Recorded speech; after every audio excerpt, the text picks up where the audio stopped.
Olá, está começando mais um Câmara Debate aqui pela TV Câmara. E hoje nós vamos falar sobre distúrbios alimentares. Vamos conversar sobre anorexia e bulimia. Para debater sobre o assunto, nós convidamos a doutora Maria de Rosário, que é nutróloga. Obrigada pela presença. Obrigada. Aqui ao meu lado, Marcelo Fagundes, que é produtor de moda. Obrigada também pela presença. E Michele Moreira, que é psicóloga. Obrigada, Michele. Gostaria de começar esclarecendo a principal dúvida das pessoas, né? As pessoas não sabem a diferença entre anorexia e bulimia. Eu acho que a Michele poderia explicar e tirar essas dúvidas.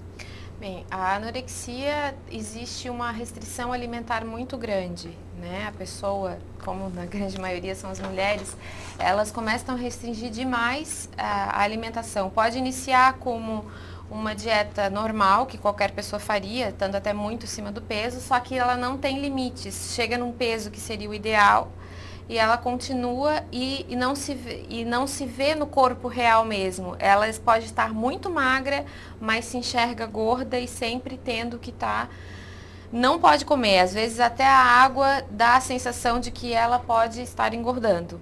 Né? Então, o que acontece? Na bulimia é diferente porque na bulimia existem muitas pessoas que têm bulimia, muitas mulheres que elas têm um peso normal. Existem episódios de compulsão alimentar, onde logo após esses episódios tem a indução do vômito, pode ser o uso de laxantes. Né? Então, não é só a questão do vômito. E na anorexia podem existir episódios de vômitos também, onde não necessariamente uma grande quantidade de comida ingerida, mas sim um pequeno pedaço de qualquer alimento pode ser induzido vômito por achar que aquele alimento vai engordar. Certo. Doutora Maria, existe cura para as duas doenças ou vai ter que ser um acompanhamento para o longo da vida, para o resto da vida? Sim, quanto mais precoce for o diagnóstico, ou seja, nesses quadros parciais, é muito mais provável a recuperação total do quadro. O único problema é que teria que ser feito esse diagnóstico precoce, porque às vezes, senão, a pessoa já está num quadro como de desnutrição muito importante e fica muito complicado até a recuperação a nível ambulatorial. Então precisa de internação, são doenças psiquiátricas, então muitas vezes precisa já de um atendimento mais a nível nutricional, psicológico e psiquiátrico. Não? E é um conjunto, né? São nutricionistas, psicólogos. Exato, multidisciplinar, interdisciplinar, por isso muitas vezes somos muitos os especialistas que trabalhamos com elas, não? E é muito importante o primeiro especialista que teria contato com esse tipo de paciente pensar que poderia estar com um quadro de começo e tentar encaminhar com a nutricionista, o nutrólogo, com a psicóloga, não? E tentar, por exemplo, que não fiquem entrando a procurar dados na internet, porque foi colocado no Congresso de Nutrologia uma pesquisa da Escola Paulista de Medicina, onde foram pesquisados 1.500 sites pró-anorexia nervosa, pró-bulimia. Ou seja, então, elas trocavam informações e incentivavam umas às outras. Só que é um absurdo, imagine, 1.500 sites, ou seja, então a menina que acaba ficando mais sozinha em casa, deprimida, sem amigos, sem relacionamento assim, a nível familiar, ela entra na internet e aí faz uma amizade com o que elas chamam de magras saudáveis, e favorecendo até, explicando como teriam que fazer o vômito, como teriam que fazer desculpas para que os pais não consigam saber que estão com esse transtorno. Então fica muito perigoso hoje em dia. Não? Uma das características de quem é anoréxica ela usa roupas largas para disfarçar a magreza. Não seria meio contraditório, até porque dizem que elas se olham no espelho e se acham gordas. Onde a gente vê ossos e magreza, elas veem gordura. Isso. Né, de excesso. Como elas usam roupa... Por que então o uso dessas roupas largas? Elas têm uma distorção da imagem corporal. Provavelmente Michele também trabalha a imagem corporal delas.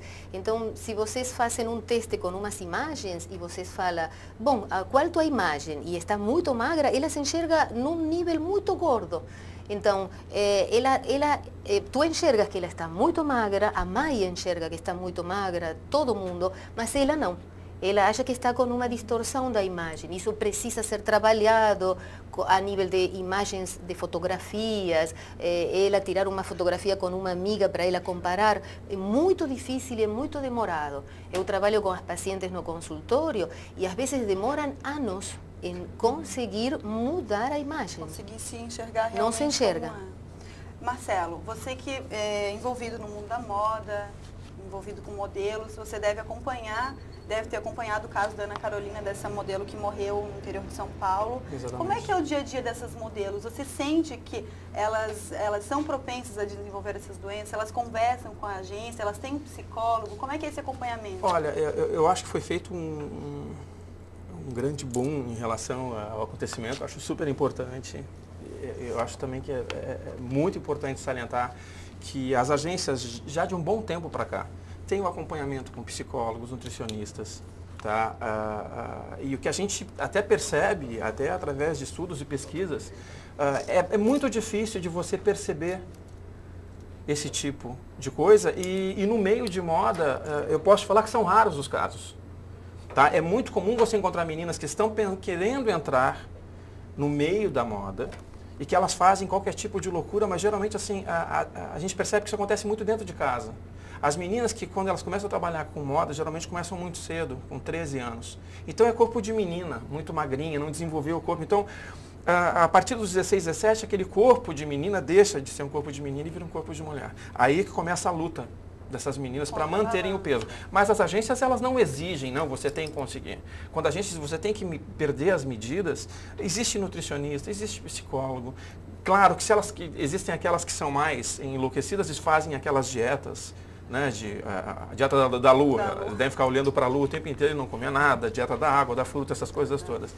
Mas as agências, elas têm um cuidado especial em relação a isso. Eu estava até dando uma olhada em umas entrevistas, tudo que saiu, a enxurrada de entrevistas em relação ao caso, né, da Ana Carolina. É raro no meio de moda você encontrar casos assim. Eu não estou querendo dizer que é omissão ou que isso não acontece. Eu acho que acontece muito com pessoas que gostariam de estar envolvidas. Tá? E acho que é difícil, por exemplo, uma menina quando ela chega na agência, ela está fazendo a dieta alimentar, que tem acompanhamento que a própria agência indica, o psicólogo, a nutricionistas. Toda semana as meninas passam por medidas. É difícil você não perceber, porque elas passam por fotos todas as semanas, são fotografadas, são medidas, a não ser algum caso muito específico, e quando eu acho que a agência percebe que está acontecendo alguma coisa errada, ela vai notificar a família. Hoje em dia é muito comum as mães participarem junto com as modelos dentro das agências para saber o que está acontecendo, se vai viajar, se precisa disso, se precisa daquilo. Acho sim que tem que acontecer um cuidado maior dentro de casa. A gente estava comentando ali fora, é raro uma menina que vai chegar na agência, se ela tem esse tipo de problema, e vai para o banheiro para fazer alguma coisa. Ela faz em casa. Se ela fizer alguma coisa dentro de casa. Ou de repente até no banheiro de um shopping, porque ela entrou, comeu alguma coisa no shopping e foi. Mas na agência ela não faz isso porque ela vai ser muito visada. Não quero dizer que não existam, mas são raros os casos que acontecem em relação a isso. Então é legal lembrar então da importância do acompanhamento da família, né? Da família entender que a pessoa está com a doença. Não sei se a doutora pode falar.